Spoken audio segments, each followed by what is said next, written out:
All right, today we're going to work on several variety of ficus.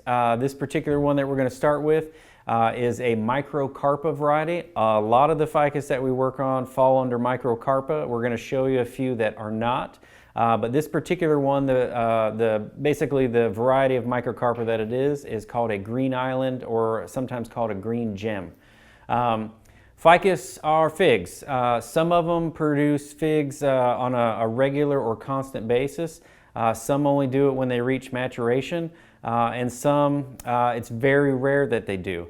They're not the kind of fig that you're going to make a jam or jelly out of, and they're also, those figs are not going to be just falling off and self-propagating new trees. They take a particular variety of wasps to pollinate that fig. To see fruit on a tree, you're usually expecting to see a flower. The figs in this case are an inverse flower. It takes that wasp to pollinate it, their larvae develop on the inside, that helps maturize the seed, and then from there you can actually grow something from it. Typically when we're talking about ficus, more often than not they're shown leafless, as in they've been defoliated. If you've seen anything with me before as far as a teaching series, I usually am, well, let's face it, pessimistic about defoliation. I'm for the horticulture aspect of the tree, of keeping leaves on, allowing energy to constantly flowing in the tree. However, we do have things in the United States like the Winter Silhouette Show and things like that, where it is very cool to show a well-refined tree leafless, as though it were like a deciduous broadleaf. So if you're going to defoliate, this is the one and only time I'm going to do it, but if you're going to defoliate, do it on a mature tree. This is a tree that you are more concerned with slowing growth than you are producing growth. Also too, with that maturation that happens, the tree has expressed over a long period of time that it is resistant to bonsai, it's resistant to your environment. Basically what I'm getting at is it is tolerant of the conditions that it has. If you go back in some of the early or only publications that deal with ficus, Jerry Meislich wrote the ficus books. In Florida we have Martha Goff. Regardless of which one you read, whether it be in the tidbits or what's located in individual species information, you will see, going all the way back I think 3 decades now, where they cautiously tell you that if you're going to defoliate, you do it on a mature tree. When you get certain levels of maturation on a ficus, they will generally tolerate anything. If you're doing it on a young tree that is in the developmental stage, you could get dieback, or you'll get whorls of growth on the end of where cuts are made, as in you have no control of where that leaf's going to come out. So even still, when I defoliate now, I'm going to leave the petiole. You have the leaf, you have the petiole, and then you have the stem of the tree. A stem is defined as anything between the roots and the leaf. So that petiole attaches right to the stem. By leaving the petiole, we basically have a blade here, a door, the petiole, a door. What happens when you leave the petiole and you remove the blade? It basically closes off the rest of the stem for pathogens and things like that that could be harmful for the tree. So we're going to keep the petioles and remove the blades of the leaf. You'll see these little, almost like rice-sized green tips left on every branch. Once I defoliate it, unless there is a completely obvious branch in here that have no value, I'm going to leave the links of the branch, and then I'll come back and trim them once all the leaves are off.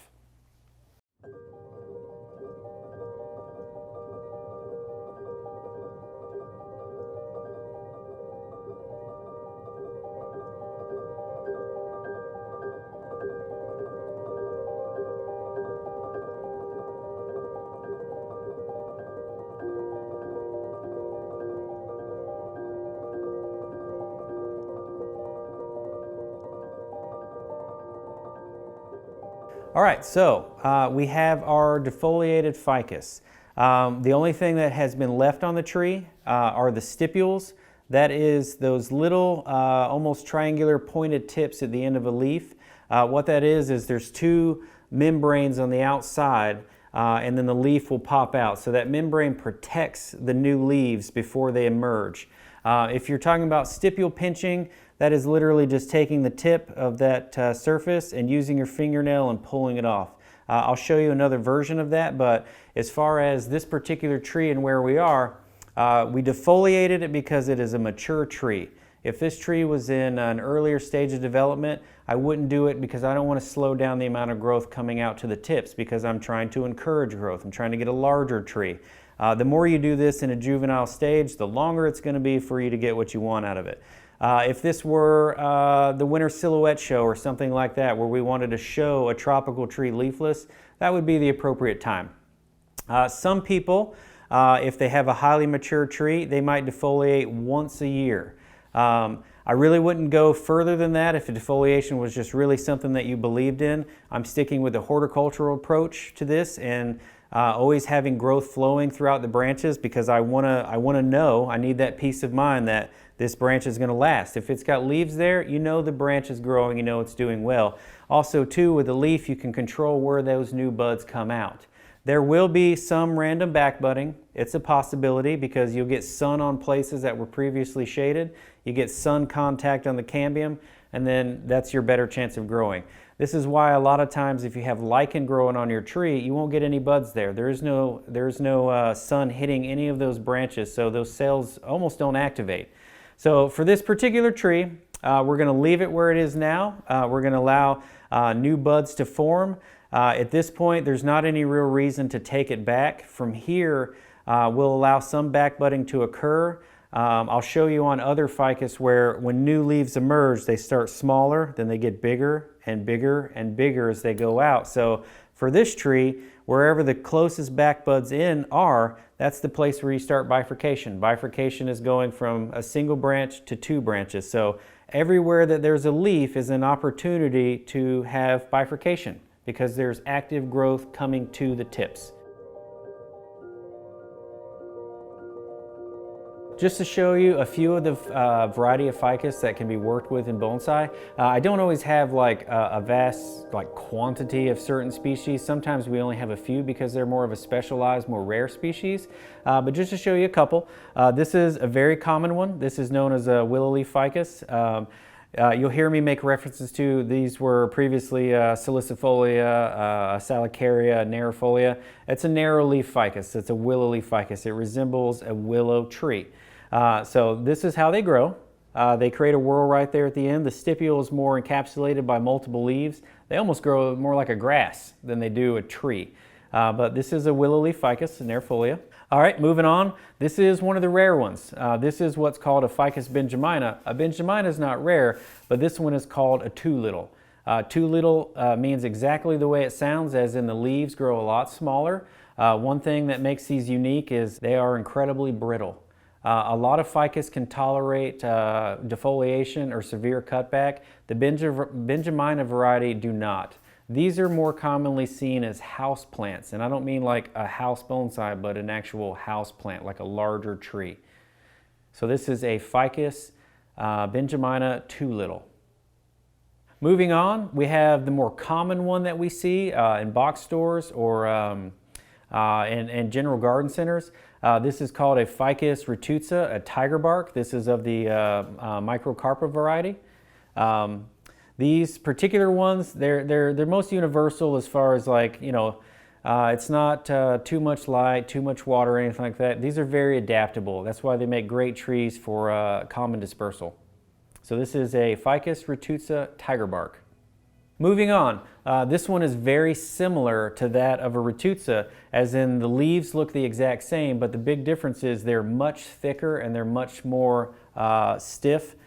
These particular ones do really good for bonsai. You can create a lot of aerial roots with these. They produce figs a lot.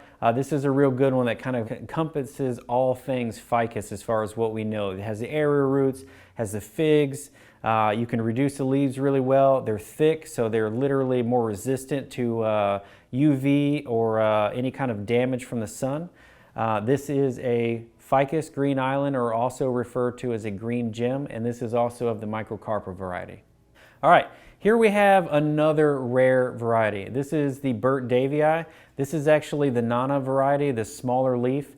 There are some larger leaves on here. Because the tree that we took this from was in a bit of disarray, we've allowed the leaves to grow larger to help heal things faster. We're not really concerned about reduction at this point. This was made for the health of the tree. But these smaller leaves on here, these are the more common size leaves. And these larger ones are a result of the things that we've done to help encourage new growth and to make repairs on the tree.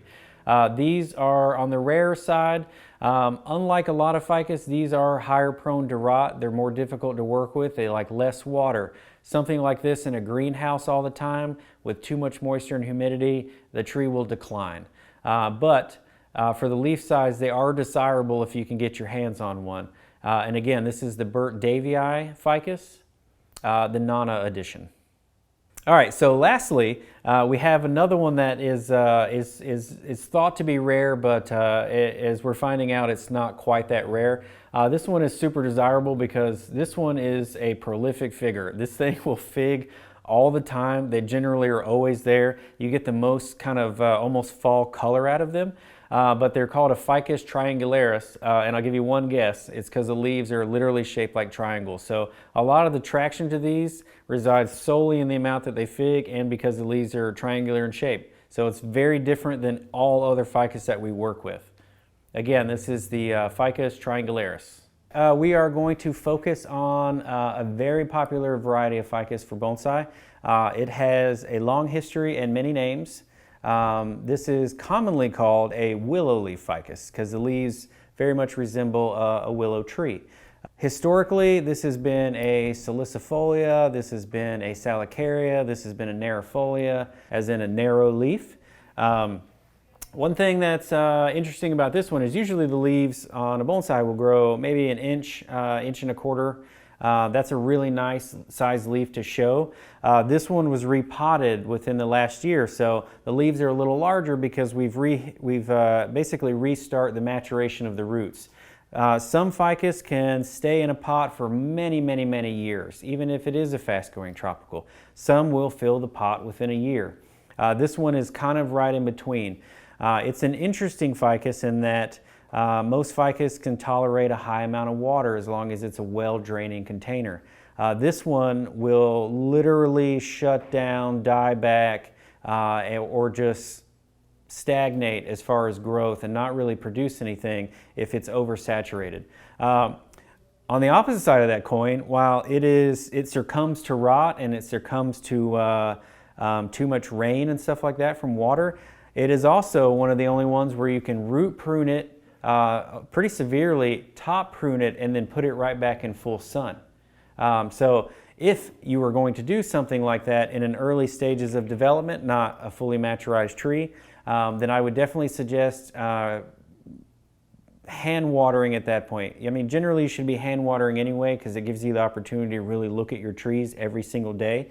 But yeah, if it doesn't have leaves, there's no need to give it a ton of water. It has no way to transpire. You're going to speed up or encourage that rotting process. This one particular, it has stipules like a lot of the other ficus that we're going to show you. But because the leaves are a little larger, this is one of those instances where I can reduce the size of the leaf, but I want to do it in a way that looks aesthetically pleasing, not just cut it right in half because it's the easy thing to do. So before I cut any leaves in half, what I'm going to do is I'm going to go through and I'm going to pull those stipules or cut branches back to the next closest branch. That way I begin bifurcating from there. And we're just going to kind of touch it up a little bit, and then I'll show you the example here of taking one that is, this is less than a year old as far as the time that it started growing roots. This was the branch of another tree that I cut off last summer, so maybe 10 months ago, and it's already developed roots. It's stabilized in the pot, so we're just going to kind of thin this out a little bit and get it on the road to becoming a bonsai. So for right now, I'm going to pull those stipules off, and then I'll show you a close-up of reducing the size of the leaf without actually cutting the leaf in half. We want it to be aesthetically pleasing, because sometimes you need to do a partial defoliation to get more light in there. Sometimes you need to cut it back because you can't afford to defoliate it, but you would like to show it at some capacity. So we're going to go ahead and do some of those actions right now. Stipule gone. So what we're going to do now is we're going to go ahead and reduce the size of the leaf, but we're going to do it in the most aesthetic, pleasing way possible. So you want to be careful. You don't want to completely smash these together because you don't want to cause any breaks. So hold it, try to bring these two sides together, and then cut it within the direction of the leaf. That way, when it's finished, it's a cut leaf, but it's not as noticeable. You can even go a step further, put a greater angle on it, and then it really retains that willow leaf character without having such a gigantic leaf. So this is a good example of what the leaf looks like naturally, and this is one that we've reduced for size. You know, a lot of times when people cut these, if they're going about it quickly, they just simply do this. They just simply cut it straight off. Now, if you're looking at this tree from maybe you don't know what it is, maybe it's something that you do know what it is. Either way, this is going to look incredibly unnatural. Rather as this, if you're looking at it quickly, or maybe you do know what you're doing, and you look at it, it's like, okay, that person trimmed that leaf with care. So I'm going to go through, cut the stipules off. If there's a large leaf that I can't afford to remove, then I'm going to reduce the size of it. Also too, if there's any leaves that are growing straight down, because these do commonly create a whorl, I'm going to pull those bottom ones off. As kind of a side note, something to think about when styling these. Because the leaves kind of develop in a whorl, when it comes to styling, you literally can develop these in a large tree, and you nearly orientate the foliage as though it were a pine. You know, when you have that whorl down at the end, you want to orientate those up. The tree looks healthy, it looks responsive, it's getting all the light that it needs. So you can kind of turn these up to where they have that very pine-like character to the branches. Another tree that's very similar is like they call it a Buddhist pine, a podocarpus. Typically it's the macrophilia, but same thing. They kind of emerge in a whorl, so you orientate them like a pine. That's how you get these wide, huge canopies. That's why these make these giant cloud-like structures, is because that foliage is perfect, because you don't have whorls all over the tree. They're kind of at the tips when they look the best. So now that I'm getting the vast majority of the stipules cut, because this is kind of a whorl type tree, this is one that's easier to use a scissor on. That way you can get in there and cause less damage to the branches. A lot of other ficus like Green Island or retusa, commonly called a tiger bark, you can generally get in there and just use your fingernail and pop them off when they're really young. So I've cut the stipules on here. I'm just go through and pluck any of these downward growing parts of the whorl. That way we clean up the line. From there, I'll just cut the leaves back if they're too long, and we'll call it a wrap on this one.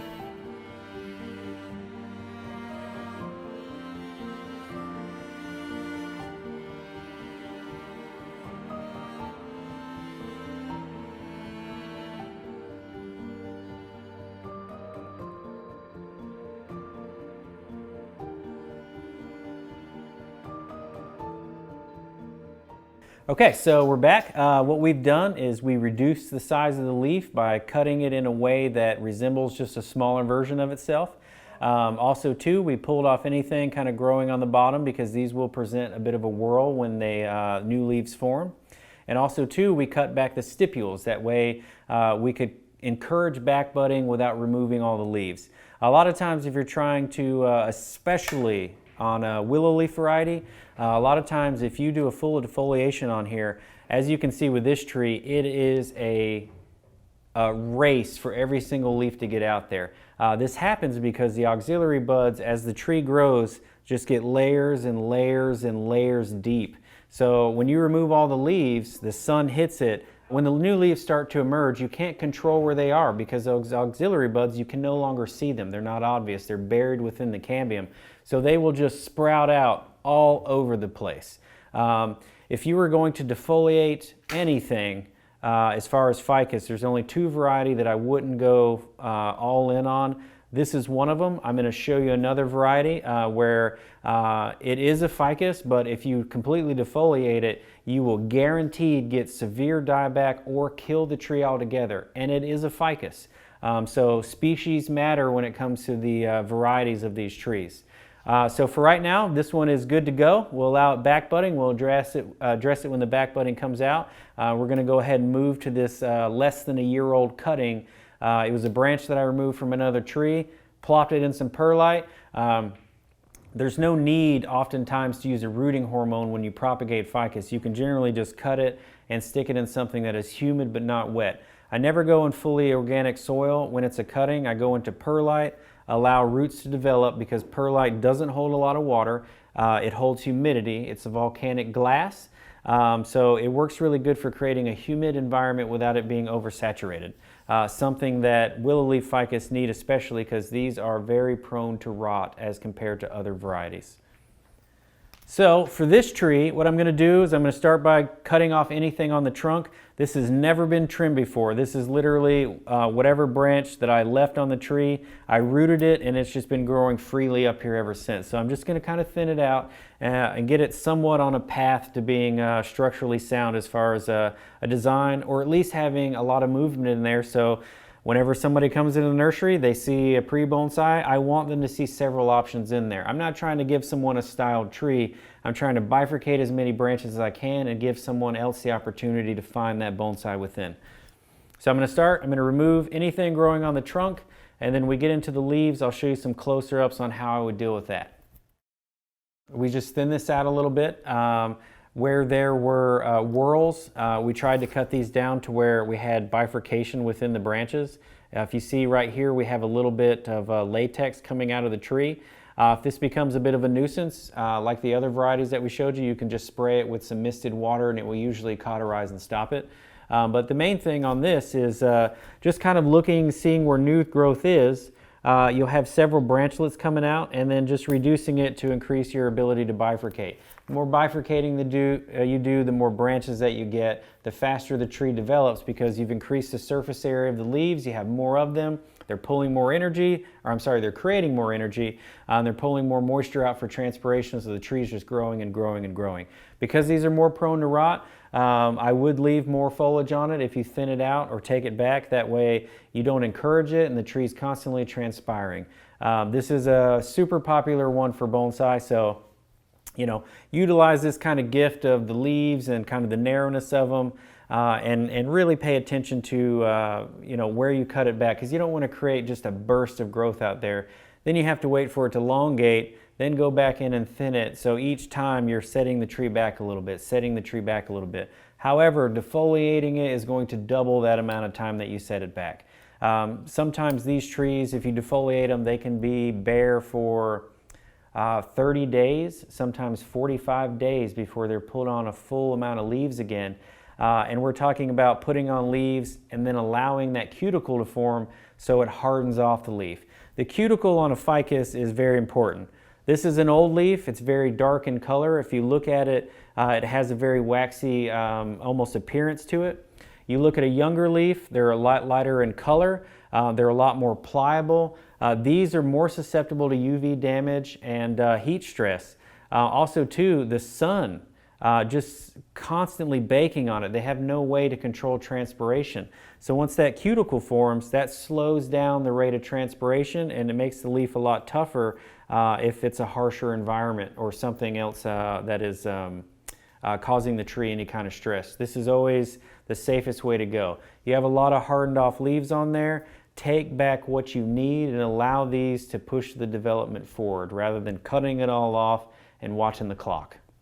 Okay, now we are going to shift gears and go to a ficus that is very common. If you're talking about big box stores or something like that, I use these two examples because if we're talking about a Ficus retusa, which is what this is, also a microcarpa, like the green island or green gem that we've spoke about.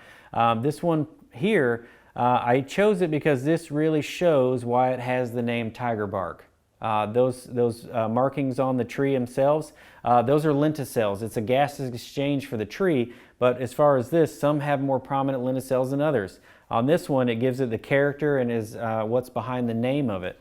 The smaller one here, this is literally a 10-month-old cutting.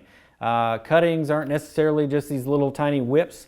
A cutting for this is, I had a very large retusa. When I started removing branches that had to come off, it's like, well, this is a fairly decent sized trunk already. It's a branch now, but get some roots on there and we have basically a mame tree with already has the width and everything. So from there, we're just working on the branches and the leaf size. I want to show you real quick. This is the pre-bonsai that you're going to find in a smaller size.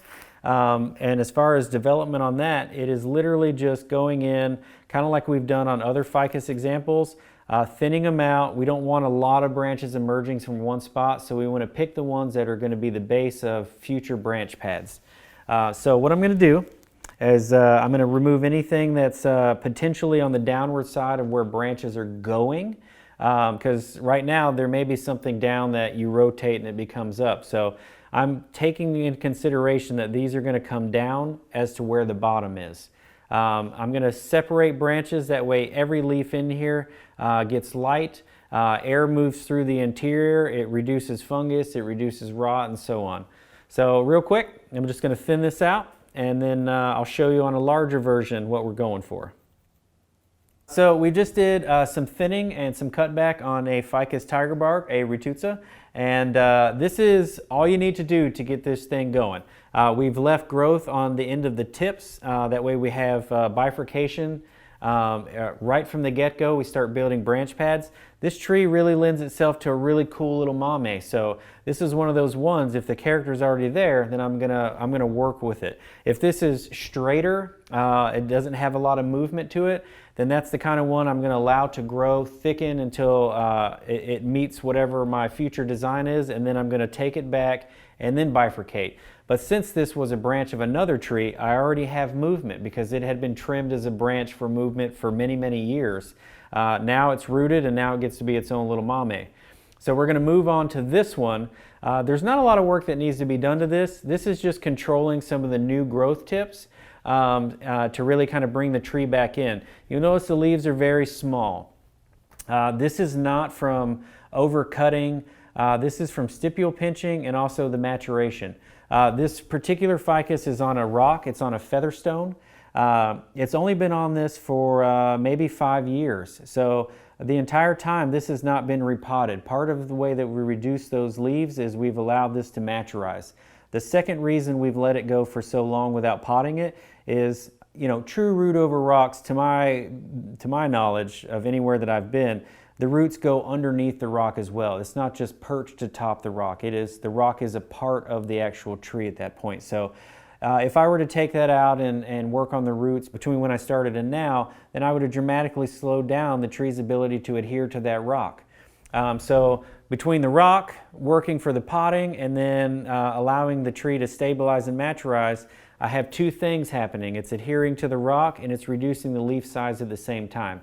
So what I'm going to do is I'm going to just go in and just do a little bit of maintenance work, and then I'm going to show you another example of what one looks like and what you can do with one that you find at a box store or something like that, that looks like it may not be that awesome, maybe not that cool, but one or two maneuvers here or there and you can really start off that tree to be something pretty incredible.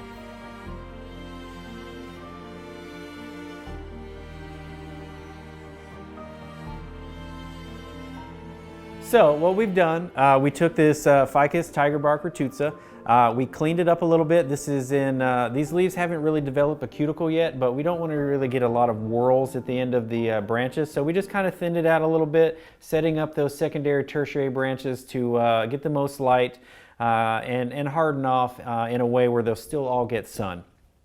Just to show you a little bit of contrast. This is a tree we've already talked about a bit as far as the stone and everything. This one was produced in a bonsai nursery for the art of bonsai. So the structure of it was a consideration from the get-go. The one we have here, this is the same variety of tree, a Ficus retusa or a tiger bark, that was grown for a box store. You notice how it has more of a hedged appearance, whereas this has more of a tree appearance by having different branch levels. This has that very box store bonsai look. We want something that looks more like a tree where we have branches, where say if we do have figs, we can really show those off because they're not within the top 3 or 4 inches of the canopy all smashed together. So we're going to set this one down. We're going to do some thinning on this, removing branches that won't be a part of the ongoing design. And then we'll put a few pieces of wire and take that thing more into almost a banyan style tree at a very young tree. Banyan doesn't have to be this gigantic piece. It can be a very small, small miniature piece. You can have a banyan that is 6 inches tall and be 12 inches wide. There are a lot of ways that you can do it. So this is an opportunity to create something new because the foundation's already there with the trunk. So we'll start working on the branches so you at home can take something that looks very hedge-like and actually turn it into something that more resembles a tree.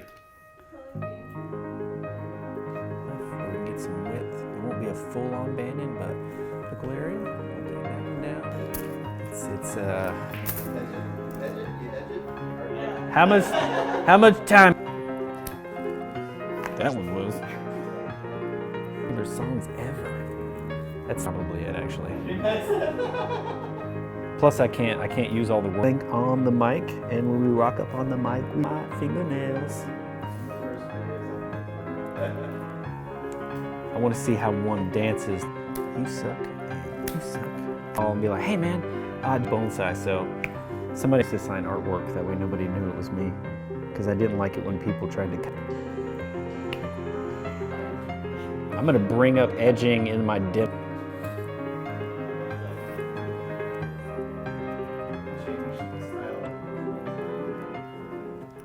So what we're showing here, because we're putting a pretty extreme bend in it, this is kind of your visual cue that you're going to the limit of that bend. As we apply pressure here, you see the latex starting to leak out. That's telling me that branch is as far as it's going to go. That way I know I need to stop. If I go past that, I'll likely cause a fracture that even the wire can't stop. So once we see that latex, we're going to stop right there. We know we've gone down far, and then we'll wire everything else from there out. We're going for taper, so even though this creates a nice wide structure, we lose taper right here. So I'm going to take this back to that last branch. That way we have two there. We can create a pad if we want to. For the time being, we're just going to wire out this, because this being the primary, we're going to wire out this secondary, and we're going to allow the tertiaries just to basically exist, pull energy out, heal all these internal fractures that we've done, and then once these kind of establish and begin backbutting, then we're going to wire out the tertiaries and create very solid pads.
All right, so we have just completed the work of the Ficus retusa, the tiger bark.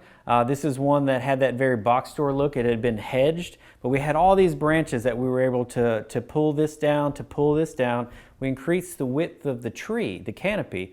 In doing so, it made this trunk look a lot larger. It made the tree look a lot older. If I put this against a blank space and there's no reference to size, this could be extremely large.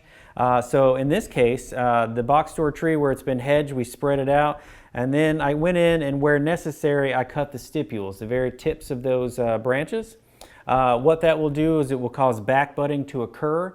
Where there are leaves, it will cause those to be a more controlled backbudding. There are some of these that were too long where I had to remove all leaves altogether. But there is a leaf that is shared within that primary branch. So maybe I had to remove the leaves on the secondary, but there are leaves on the remaining primary. So it's not like it's leaves completely off of those branches. It's not a defoliation. We cause these branches to move down. We had little internal fractures. All these leaves on the end will help heal all that and help solidify the structure that we've set. As far as wire, you have to watch the wire. This could be one of those things where Because people like to say, well, how long does it take for this to, be what I want? I can't answer that. No one can answer that. How well do you supplement the nutrition? How well do you water? How much light does it get? Those are the factors that are in that answer. As far as how fast is it going to take? Well, how long is it going to take you to properly care for this? These are very easy trees to do. This is why they are common in box stores, is because these things are almost like an epiphyte. They can survive on virtually nothing. This particular variety, not all ficus, but this particular variety, you can really get away with a lot. You can have it on a stone like we showed you. You can take a large branch cutting and root it and have a small tree. So definitely put the time into learn the species of ficus you have, learn the nuances within that variety of ficus, and then style it in the best way for that variety.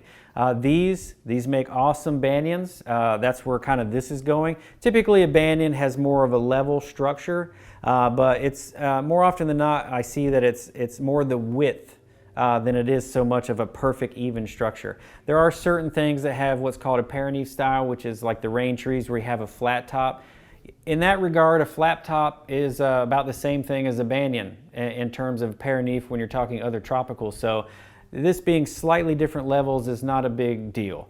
It will have more of a singular apex, as in just a rise and a descent, rather than one continuous top overall. When you get in the one continuous top, you have to be careful. We don't want to create what we just stopped. It was continuously topped as far as a fully compact canopy because it had been hedged. All the growth was at the tip. So now that we spread this out, we don't want to recreate that within a banyan style. We're still going to have individual branches with secondary, tertiary that make up the whole. When you find a ficus and it's a retusa, which is more than likely what you're going to find in a store and not a bonsai nursery, you will find them in a bonsai nursery, but this is the most common one for a store. So find the best front, work those branches out from there, give the leaves the opportunity to collect as much light as possible, leave leaves so it heals things that you've done to the tree to style it or to open it up, and start elevating ficus in the United States. A lot of countries murder us with this, and what I mean by that is one step that you can take these to really advance them would be grafting. A lot of other nations, they graft incredibly well, especially you get into Thailand, Indonesia, Vietnam, those very tropical environments. That would be the next step if, say, I had a trunk that was not quite as good as this and maybe I needed to add this entire branch. That can be accomplished with a graft. If you don't have that skill set, or maybe we haven't quite covered it yet, it's coming. Go ahead and open it up and promote as much growth as possible so you can get as much out of the tree as you can.